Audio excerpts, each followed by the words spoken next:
So, what's the real secret sauce behind success? I mean, really, it's not about having better gear or more money. It's all about your internal perspective, your viewpoint. Today, we're going to dig into how this one thing, this one little shift, can be the most powerful tool you've got. Let's dive in. You've seen this, right? In pretty much any field, you've got people with the exact same resources, the same responsibilities, but they get wildly different results. One person just kind of gets by, while another completely crushes it. What's the deal? Well, it's not their tools, it's their mindset. You know, there's a classic story that just nails this idea. It's the parable of the three stonecutters. So a traveler comes across three guys all doing the exact same job, chipping away at stone. But when he asks them, "Hey, what are you doing?" he gets three totally different answers. Okay, so the traveler walks up to the first worker. This guy looks miserable. He's tired, he's annoyed. You can tell his entire focus is just on this grueling, repetitive task right in front of him. For him, work is just a means to an end. Wow. You can almost feel how heavy that is in his voice, can't you? For him, this isn't a career. It's not a craft. It's just a burden, something he has to get through to make it to the end of the day. So this mindset, it sees work as just a transaction. It's all about doing the absolute bare minimum to collect a paycheck. The entire focus is on survival, and the work itself just feels like a chore. All right, let's move on to the next guy. This worker, he's got a bit more of a spring in his step, a little professionalism. He gets his role in the bigger picture, and he's actually proud of his skill and his responsibility. See the shift? It's subtle, but it's huge. He's not just cutting stone, he's building a wall.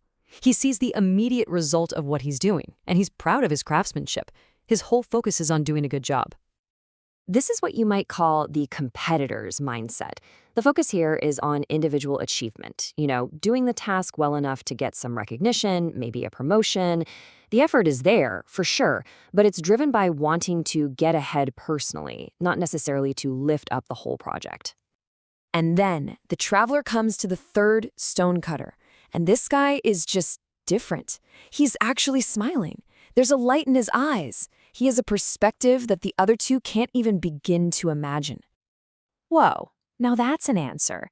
He's not just cutting stones. He's not even just building a wall. He sees himself as part of this grand, incredible vision, a legacy. He's connected his daily grind to a purpose that's so much bigger than himself. And that is the owner's mindset. When you see your work as a purpose, your focus completely shifts to the long-term vision. You don't just put in effort, you take ownership.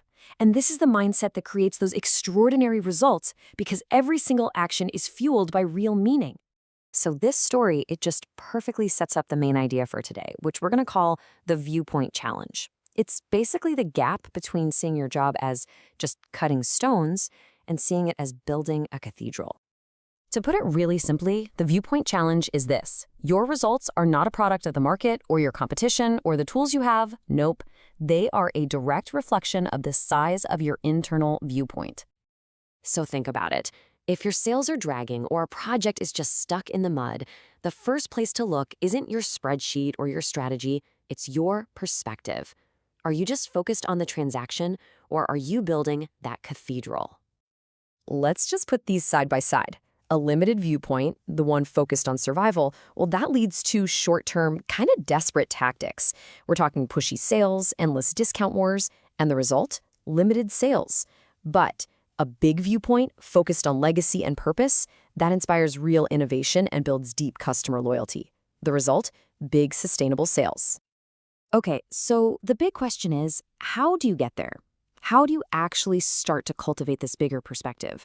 Well, it starts by adopting what we'll call a legacy mindset. Thinking not just about this month or this quarter, but about the long-term impact you really want to make. I want you to try this. Imagine waking up every single day and making decisions with this statement in your head. Now, this isn't about actually living for 200 years, of course. It's a thought experiment that will completely change how you prioritize everything. 200 years. Just let that sink in. How would your approach to your customers change? How would you think about the quality of your work or your reputation? All of a sudden, those little short-term wins seem pretty trivial compared to building something that truly lasts. See, when you operate from a legacy viewpoint, quality becomes everything. Innovation isn't an event, it's just how you operate. Your reputation becomes your most valuable asset, period. And trust me, customers feel that difference.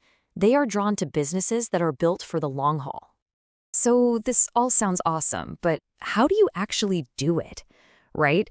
How do you break out of that limited viewpoint and start seeing the bigger picture for real? Let's get into the practical steps. It really boils down to two simple but honestly pretty profound steps. First, willingness. You have to be genuinely open to the idea that your current perspective might not be the whole story. You gotta have some humility. And second, you have to actively hunt down and delete your false ideas, all those assumptions and limiting beliefs that are holding you back. And to really kickstart this whole process, you need to ask yourself these two incredibly powerful questions. First, what am I not seeing? And maybe even more important is the second one. What am I not willing to see? Answering those two honestly, that's where the real breakthroughs happen. It forces you to get past your own ego. And here's the ultimate payoff for doing this work. When you expand your own viewpoint, you suddenly gain this superpower. You can see and understand other people's viewpoints too. And that empathy, that gives you real influence. You're no longer just pushing your own agenda, you're actually leading the conversation, guiding it towards better outcomes for everybody. So we'll end with this question. So often, our limited viewpoints are tied to our ego, to our need to be right. We defend our old ideas because it's comfortable. But real growth, real success, being rich in understanding, in influence, in results, that comes from letting go of that need and embracing a much, much larger view. The choice at the end of the day is all yours.